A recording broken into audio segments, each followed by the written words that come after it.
यिर्मयाह का ग्रंथ अध्याय 17। यूदा का पाप। यूदा का पाप लोहे की छन्नी से लिखा गया है। वह उनके हृदय पटल पर और उनकी वेदियों के कंगूरों पर हीरे की नोक से अंकित किया गया है। वे अपनी वेदियों और सदाबहार वृक्षों के नीचे एवं ऊंची पहाड़ियों पर अपने पूजा स्तंभों की उतनी चर्चा करते हैं जितनी अपनी संतान की। मैं देश भर की ऊंची पहाड़ियों पर किए हुए तुम्हारे पापों के कारण तुम्हारी संपत्ति और तुम्हारे भंडार लुटवाऊंगा। तुमको उस विश्वास में हाथ धोना पड़ेगा जिसे मैंने तुमको दिया।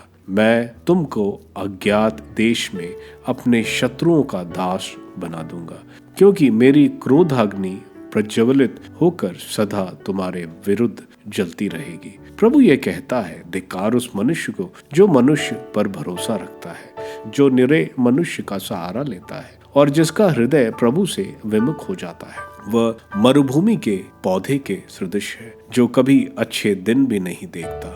वे मरुभूमि के उत्पत स्थानों में नूनखारी और निर्जन धरती पर रहता है। धन्य है वह मनुष्य जो प्रभु पर भरोसा रखता है, जो प्रभु का सहारा लेता है।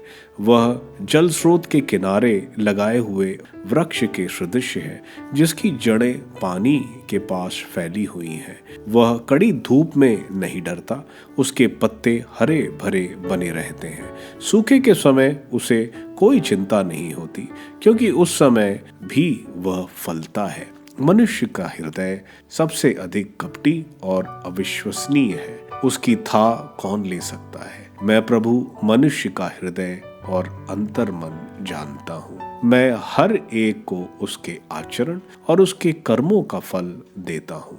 जो अन्याय से धन बटोरता है, वह उस तितरी के सदृश है जो दूसरों के अंडे सेती है। उसकी संपत्ति उसके जीवन के मध्यकाल में उसका साथ छोड़ देती है और अपनी मृत्यु के समय वह मूर्ख प्रमाणित होगा। जहां हमारा मंदिर है, वहां वह प्राचीन काल से एक ऊंचा महिमामय सिंहासन है। प्रभु इज़राइल की आशा उन सबको निराश होना पड़ेगा जो तुझे त्याग देते हैं, जो तुझसे मुंह मोड़ लेते हैं। उनके नाम धूल में लिखे हुए हैं, क्योंकि वे प्रभु का जीवंत जल के स्रोत का त्याग करते हैं। यिर्मयाह की प्रार्थना। प्रभु मुझे स्वस्थ कर, तभी मैं स्वस्थ होऊंगा। मेरा उद्धार कर, तभी मेरा उद्धार होगा, क्योंकि मैं तेरी स्तुति करता हूँ। वे मुझसे कहते रहते हैं, कहाँ है प्रभु की वाणी, अब वह पूरी हो जाए। मैंने उन पर विपत्ति ढाने का तुझसे अनुरोध नहीं किया। तू जानता है कि मैं विपत्ति के दिन की आशंका नहीं की। मैंने जो कुछ कहा वह तेरे सामने ही प्रकट किया गया है। तू मुझे आतंकित ना कर, तू विपत्ति के दिन मेरा आश्रय है। मेरे अत्याचारी लज्जित हो, किंतु तू मुझे लज्जित ना होने दे। वे डर से कांप उठे, किंतु तू मेरी रक्षा कर। उन पर विपत्ति का दिन भेज, उनका पूरी तरह विनाश कर। विश्राम का दिन। प्रभु ने मुझसे यह कहा, तुम जाकर जनता के फाटक पर, जिससे यूदा के राजा आते जाते हैं, और यरूशलेम के अन्य फाटकों पर खड़े होकर यह कहो, इन फाटकों से होकर जाने वाले यूदा के राजाओं, यूदा के लोगों और यरूशलेम के सब निवासियों, प्रभु की वाणी सुनो। प्रभु यह कहता है, इसका ध्यान रखो कि तुम विश्राम के दिन ना तो किसी प्रकार का बोझ उठाओगे और ना उसे यरूशलेम के फाटकों के अंदर ले आओ। तुम विश्राम के दिन ना तो अपने घरों से बाहर कोई बोझ ले जाओ और ना कोई काम करो, बल्कि विश्राम का दिन पवित्र बनाए रखो। मैंने तुम्हारे पूर्वजों को यही आदेश दिया, किंतु उन्होंने ना उसे सुना और ना उस पर ध्यान दिया। वे हठीले बने रहे, उन्होंने ना तो सुनना चाहा और ना शिक्षा ग्रहण करना।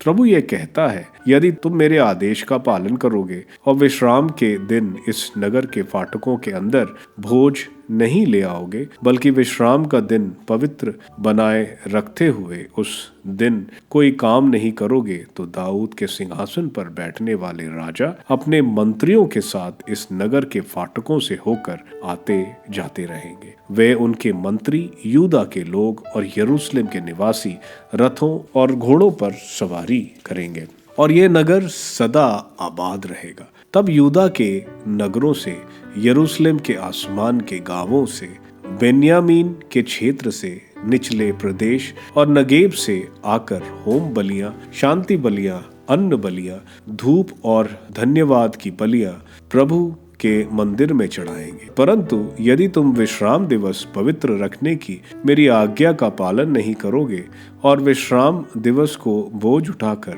यरूशलेम के फाटकों में प्रवेश करोगे, तो मैं उसके फाटकों में ऐसी आग लगाऊंगा जो यरूशलेम के महलों को भस्म कर डालेगी, वह कभी नहीं बुझेंगी।